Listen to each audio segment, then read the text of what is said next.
eu sou o Thiago Rodrigues. Hoje vai iniciar uma pequena saga aqui no canal, que são de livros. Este primeiro livro vai ser o livro dos grandes livros do século XX de Winston Churchill. Espero que acabem gostando. Capítulo 1. Um duro aprendizado. Em 1899, o jovem jornalista Winston Churchill foi enviado pelo jornal londrino Morning Post para cobrir a guerra de Boeres na África do Sul. Com a maioria dos soldados e oficiais que conheceu lá, Winston previu uma vitória tranquila para as forças britânicas. Mas os boeres, descendentes de holandeses, alemães e franceses, hugonotes, estabelecidos na África do Sul havia mais de 200 anos, mostrando-se lutas ferozes e decididos de fato um mês após o início da guerra. Os boeres tinham tomado a ofensiva. O motivo original da disputa fora a recusa dos boeres de conceder direitos civis aos numerosos cidadãos britânicos que haviam ido tentar fazer fortuna nas minas de ouro das repúblicas boeres de Transvaal e do Estado Livre de Orange. Logo após sua chegada, Winston se juntou ao soldado britânico que partia numa missão perigosa para patrulhar a linha inimiga. O trem blindado onde estava caiu numa emboscada a caminho da frente de batalha. Winston e mais 57 soldados foram aprisionados e levados a Pretória, capital inimiga, numa noite. Cerca de um mês mais tarde, o lance audacioso Churchill fugiu saltando dos muros da prisão. Era uma ação arriscada, pois se fosse capturado seria fuzilado. Entretanto, mesmo estando livre, Winston ainda enfrentaria muitos obstáculos. Estava a 480 quilômetros de uma fronteira amiga, sem comida, mapa ou compasso para guiá-lo, e certamente seria perseguido os caminhos de saída da cidade. Eram patrulhados pelo inimigo, e todos os trens estavam sendo cuidadosamente revisados para complicar mais ainda a sua situação.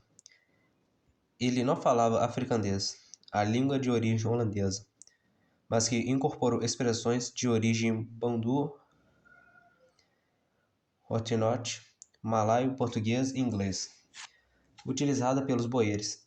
Churchill, porém, estava determinado a encontrar alguma forma de escapar do controle boer. Depois de alcançar os subsídios de Pretória, andou até encontrar uma estrada de ferro. Seguiu os trilhos por mais ou menos 2 horas, até chegar a uma estação onde resolveu embarcar clandestinamente no primeiro trem que apareceu. Apesar de não saber que este iria levá-lo para o leste, rumo à liberdade, imaginou que, se seguisse um pouco além da estação e escondesse no mato logo atrás da plataforma do embarque, conseguiria pular no trem. Na hora da partida, ou aproximadamente 1 hora depois, Churchill ouviu o apito de um trem de carga que se aproximava. Nervoso, esperou até o trem parar na estação. Quando a composição partiu, seguindo em sua direção, Churchill percebeu que ele estava andando mais rápido do que ele imaginaria. E de repente viu-se frente a frente com luzes que piscavam. A enorme locomotiva estava quase em cima dele, soltando nuvens de fumaça. Winston se lançou sobre um dos vagões, agarrando-se quando qualquer coisa o ajudasse a subir a bordo.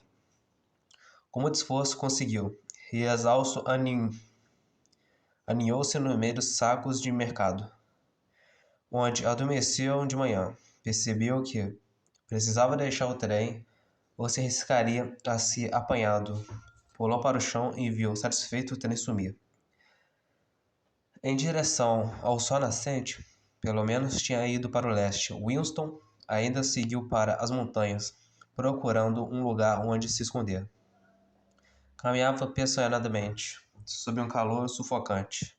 De onde estava, viu uma aldeia nativa e alguns soldados inimigos. Sentia-se caçado e sabia que precisava fugir imediatamente. Apesar do perigo, Churchill estava otimista. Tinha 25 anos e espírito aventureiro. Treinado como soldado, já lutara em 3 guerras, em Cuba, na Índia e no Sudão. mas tinha deixado o exército um ano antes para se decidir a política. Perdera sua primeira eleição, e quando a Guerra de Boeres eclodiu, desejava entrar em ação. Exatamente o que estava fazendo parecia não haver outra saída. Seria preciso pegar outro trem de carga quando estivesse saindo lentamente. Assim pretendia repetir a tática da noite anterior, a andar de trem à noite e pular fora antes de amanhecer. Se conseguisse fazê-lo durante 3 noites seguidas, cálculo estaria fora do território inimigo, em segurança.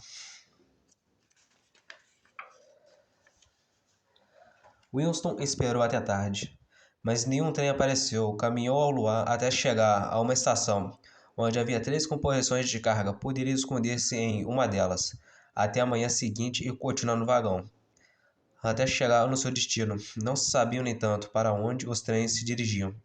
Aproximou-se silenciosamente onde os trens se dirigiam. Aproxime de vagão para se havia alguma indicação, mas de repente ouviu vozes, vindas do outro lado, falando alto em africanês. Assustado, Churchill fugiu pelo campo aberto e se perdeu na noite. Apesar da exaustão, tinha que continuar andando. Estava completamente só na escuridão, até poucas casas que podiam se representavam um perigo. Passando algum tempo, Winston avistou uma fileira de luzes, à frente iluminando algumas casas de pedra aglomerada, em torno da boca de uma mina de carvão. Perguntou-se se não seria esta sua chance afinal. Se continuasse sozinho, sem rumo, ou seria apanhado ou teria que entregar para não morrer de fome. Ele sabia que alguns ingleses especialistas em mineração tinham sido autorizados a ficar na região e desejavam ardentemente que a casa mais próxima fosse de um deles. Sabendo dos riscos que corria, foi até a porta e bateu com força. "Quem é?" perguntaram em africanês, e Churchill se sentiu totalmente decepcionado. "Eu preciso de ajuda. Tive um acidente", disse ele. A porta de repente abriu-se e um homem alto lhe perguntou em inglês o que seria.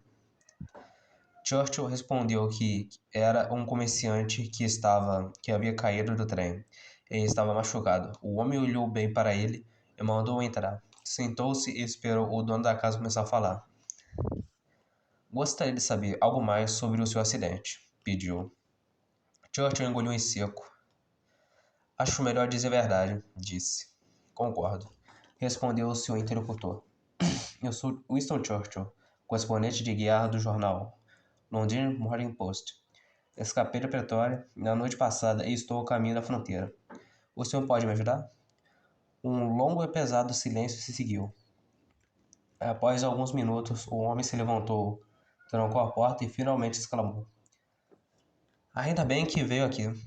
Esta é minha casa, numa área de 32 quilômetros onde ninguém o estaria às autoridades. Nós somos ingleses e conseguiremos salvá-lo."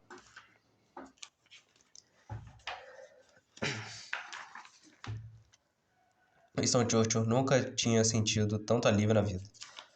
O homem se apresentou como Sr. Ward, gerente da mina local. Um dos únicos quartos ingleses da região avisou Churchill que as autoridades já haviam estado ali, procurando por ele. O próprio Ward, ao abrigar um fugitivo, estava se colocando em perigo. Pensamentos num plano de fuga, mas até então o escondê-lo. Em seguida, Ward levou Churchill à entrada da mina e ambos penetraram na escuridão. Churchill passou 3 dias naquela mina, infestada de ratos. No quarto dia, Ward tinha um plano de fuga. Dentre os 3 dias, o embarque de Lã partiria para a África Oriental Portuguesa, hoje conhecido como Moçambique. E um trem carregado na estação que servia a mina. Churchill poderia ficar escondido entre os fardos empilhados em um vagão que seria coberto com uma lona pesada e fortemente vendada. Havia uma boa chance de que o conteúdo do vagão não fosse checado na fronteira. Ward perguntou a Churchill se ele estava disposto a se arriscar. Ele então concordou. Apesar do perigo iminente, às 2 horas da manhã do dia 19 de setembro de 1899, Ward conduziu Churchill silenciosamente ao local do embarque. O fugitivo sumiu no vagão sem que ninguém o visse e se enfiou no meio dos fardos de lã. De madrugada, começou a longa viagem rumo à liberdade. Churchill decorara os nomes de todas as estações do percussor e pretendia contá-las através de um vão entre os fardos. Mas poucos conseguiam ver imóvel com medo de se mexer em várias estações onde o trem parava. Ele via vozes de boeiros e poucos metros do seu esconderijo. Finalmente, às 11 horas da noite, o trem parou e Churchill ouviu uma placa com um nome em português. Estava fora do vagão, no território inimigo. Foi até a parte traseira do vagão, pôs a cabeça para fora e deu vários tiros, eufórico, com o sucesso da sua fuga. A notícia da façanha de Winston Churchill logo chegou aos jornais, e quando ele desembarcou em Durban, principal porto marítimo da colônia britânica de Natal, recebeu uma acolhida de herói. Sua coragem e audácia foram muito aplaudidas. A ousada aventura de Churchill trouxe-lhe a fama e glória, com que sonhara, e fez dele uma figura conhecida do público. A partir desse dia, ele se tornaria cada vez mais famoso. Em poucos meses, ele foi eleito para o parlamento, depois ocupado mais de 50 cargos entre militares e civis supervisionado. Assunto nacional entre internacionais. E finalmente tornou-se o maior líder britânico durante a Segunda Guerra Mundial. Winston Churchill atravessou a sua carreira com a mesma determinação que mostrou quando fugiu dos boeres. Conheceu a glória e também o fracasso, como, por exemplo, quando da desastrosa derrota sofrida pelos ingleses em Galípoli, na Turquia durante a Primeira Guerra Mundial, pela qual foi responsável, mas apesar do altos e baixas que enfrentou, nada impediria de servir ao seu país e que perseguia suas próprias ambições em momentos em que todas as esperanças pareciam perdidas. Churchill costumava brilhar, tornou-se o primeiro-ministro britânico em 1940, quando a Grã-Bretanha atravessa o período mais negro da guerra. E através do entusiasmo provocou para seu brilhar discurso que ergue a moral do país, conduzido seu valente triunfo na Guerra da Grã-Bretanha, quando a Royal Air Force derrotou a Luftwaffe de Hitler. Winston Lord Speirs Churchill nasceu no dia 30 de novembro de 1874, em Blenheim Palace, a enorme casa de campo de seus avós, os duques de Marlborough. Seus pais, que moravam em Londres, estavam lá e visitam quando as crianças veem mais novo ao mundo. Winston foi o primeiro filho de Jane Randolph.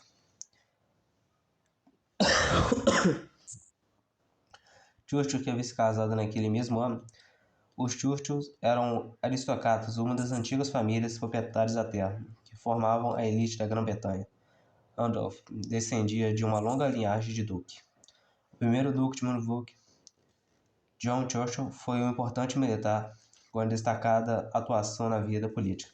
Durante a segunda metade do século XVII, e seu pai também havia sido membro do parlamento.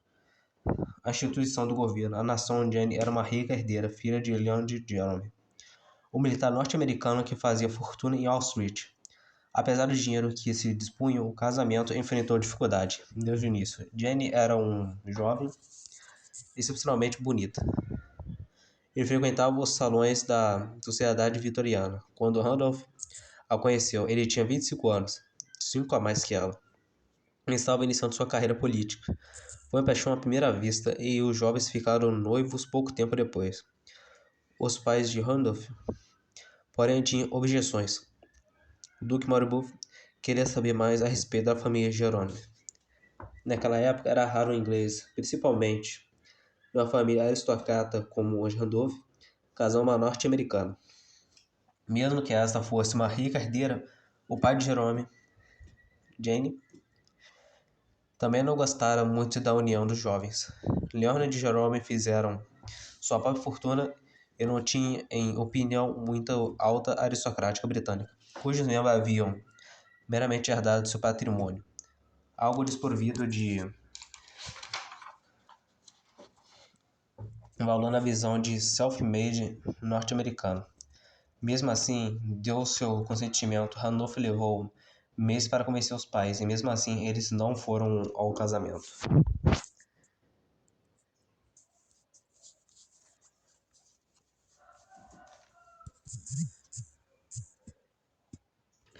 Quando Jane engravidou, se retirou da sociedade por vários meses, como era o habitual entre as mulheres da classe social a qual passara a pertencer.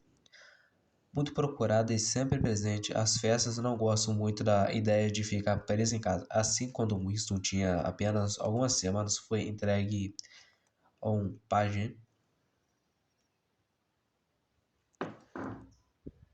Mais tarde, um governada passou a cuidar dele, de modo que Jane pode voltar para suas obrigações e prazeres da vida social. Visitava o filho de vez em quando, apenas para manter em contato. Winston tinha 3 meses quando o pai adoeceu e começou a consultar com frequência o médico da família.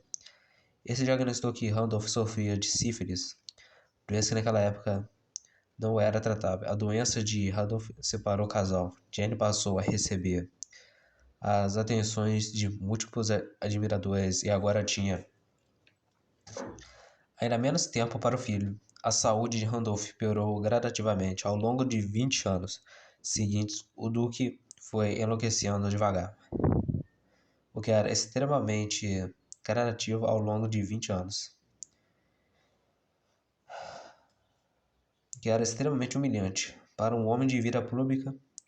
Além disso, sua doença não lhe permitiu ter uma influência marcante. Junto ao filho, acabou com suas chances de atingir a grandeza que muitos dos contemporâneos lhe atribuíam. Randolph e Jane, pais de Winston, foram, portanto, figuras distantes que nunca deram muito afeto ao filho. Viram-no ocasionalmente, entretanto, Winston os adorava. Ele nunca sentiu que houvesse algo a criticar em seu comportamento. Quando Winston tinha 5 anos, nasceu seu irmão, Jack. Os dois meninos eram bem diferentes, tanto de traços fisionômicos quanto de personalidade. Enquanto Jack era calmo, Winston mostrava que criança agitadíssima. Como os pais eram muito ativos e raramente estavam juntos, os meninos mal tiveram uma vida familiar. Winston passava a maior parte do tempo com Mr. Everest em sua boa e carinhosa governanta, que lhe deu de condição que não recebeu de seus pais. Pequeno Winston ia muito com Jack e Mr. Everest para Bel Air, a mansão dos avós ou a praia. Com 7 anos, foi mandado para St. George, uma escola primária que preparava os meninos de classe alta para a melhor public school na Inglaterra. Na Grã-Bretanha, os colégios internos ou não, para meninos da quinta série em diante, são chamados de public school, colégios públicos. Ao passo que o colégio público, propriedade ditos, são chamados de state schools, colégio do estado. Winston detestou George's, onde tirara notas baixas e recebia péssimos boletins. Escrevia para os pais, pedindo que eles o visitassem, mas nas suas cartas mal eram respondidas. Na escola, o menino vivia se metendo em encrencas. O castigo pelo mau comportamento era ser açoitado pelo diretor. Nas escolas inglesas, este é um castigo tradicional. O aluno indisciplinado é açoitado com uma vara de marmelo e não pode chorar. O ensino severo é esta consequência de indisciplina dolorosa. Quando Winston voltou para casa com marcas no traseiro, foi tirado da escola. Em setembro de 1884, ele foi transferido para um colégio em Bristol, cidade na costa sul da Inglaterra. Lá os seus estudos melhoraram. O comportamento não. As suas experiências com George fizeram com que Winston nunca se deixasse dominar por ninguém. Nessa época, o pai de Winston já se tornara uma pessoa importante ganhar a reputação de ser um homem honesto e independente, em 1885 foi nomeado secretário do Estado para a Índia, ainda para o Império Britânico. No ano seguinte foi nomeado chanceler de Exchequer, ministro de Finanças, carregando a economia do país. Ao mesmo tempo, era o líder da Câmara dos Comuns. Winston tinha algum orgulho do pai e frequentemente pedia-lhe mandasse autógrafos para os colegas de colégio. Aos 37 anos, porém, Randolph parecia um velho fraco e doente, e se comportava como tal. À medida que as cifras iam piorando, mostravam um mau humor crescente, discutindo-se sem motivo, e fechava-se em si mesmo, cada vez mais. Já não tinha condições para enfrentar os desafios e as responsabilidades dos encargos de assumira. Não tolerava as falhas do filho e se enfurecia com os boletins cheios de más notas. Em 1878, o jovem Churchill cursava seu último ano em Bristol. Estava apto a ingressar no public school, executando-se notas de latim. Winston tivera resultados razoáveis. Randolph e Jane decidiram que os filhos deveriam então ir a Yale, um dos mais prestigiados colégios da Inglaterra. Quando chegou a época da prova de admissão, Winston conseguiu entrar sem ter respondido uma única pergunta da prova de latim. De tão nervoso que estava, saiu de Bristol com as maiores notas da classe. Os alunos de Yale recebiam educadamente tradicional, concentravam-se sobretudo no estudo do latim e grego, recebendo também alguma base em ciências naturais e matemática. Os meninos que iam seguir a carreira militar frequentavam o Army Class, turma militar, que tinha pouco prestígio. Durante o seu primeiro ano em Yale, o desempenho acadêmico de Winston foi relativamente bom, mas seu comportamento infeliz era discutido e esquecido frequentemente. Atrasado, a sua falta de dedicação preocupava seus pais, mas Jane e Randolph pensavam no incomodar Winston, que continuou a se meter em encrencas e pedir dinheiro aos pais, foi até colocado em um repórter, condições que seu trabalho era observado cuidadosamente pelo diretor do colégio. Winston detestou a situação, pediu à mãe que tornasse algumas providências, que ajudasse a superar o mau momento. Randolph, sempre pronto a acreditar nas piores coisas acerca do filho, ficou absolutamente decepcionado com ele, convencido que Wilson jamais chegaria a Oxford ou Cambridge, as universidades britânicas de maior prestígio. Perguntou ao filho se gostaria de entrar para o exército. Winston aceitou prontamente a ideia, entusiasmado com a possibilidade de conduzir tropas numa batalha. Ele adorava tudo que era militar e tinha 1.500 soldadinhos com os quais costumava brincar com frequência. Randolph providenciou a transferência do filho para a turma militar. Além das notas ruins, Winston perturbava os pais. Com insistência pedindo dinheiro, Randolph comparava o finado irmão Jack. Sempre primeiro da turma em Bristol, Jenny rogava ao filho que estudasse com afinco e que se esforçasse ao máximo para passar na primeira prova para a Real Academia Militar, em Sandhurst. Quando isso se esforçava e obtinha bons resultados. Em 1890, passou no teste preliminar, deixando os pais satisfeitos por algum tempo, apesar de acharem que Winston não chegaria a grande coisa na vida. O jovem Churchill se mantinha confiante, chegando mesmo a impressionar alguns adultos que o conheceram. Uma pessoa a quem Winston conseguiu fascinar foi o médico que ele consultou após ter passado no teste de Sandhurst. O médico era um especialista muito conhecido em Londres e tratava a família real. Winston foi vê-lo para saber se é possível corrigir um defeito de pronúncia, um pequeno cício. Mas isso não deve ser tão importante, disse o médico. Não vai atrapalhar no exército. O senhor não compreende, respondeu Winston. É claro que eu pretendia estudar em Sandhurst.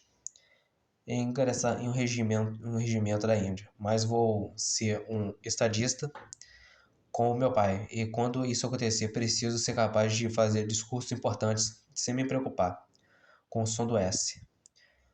Quando o menino ruivo e magro saiu do consultório, o médico comentou com sua mulher: Acabei de conhecer um rapaz extraordinário. Wilson tinha então 16 anos. Em vez de estudar e se preparar para a prova final, Sandwich George aproveitou os últimos anos em Harrow para aprender esgrima e escrever artigos controvertidos do jornal da escola. Mesmo como um professor particular tirou uma péssima nota na prova. Os pais ficaram furiosos e Randolph, agora muito doente, teve a certeza de que seu filho acabaria trabalhando como mero escrituário. Quando alguns meses depois o jovem foi novamente reprovado, Randolph não se surpreendeu.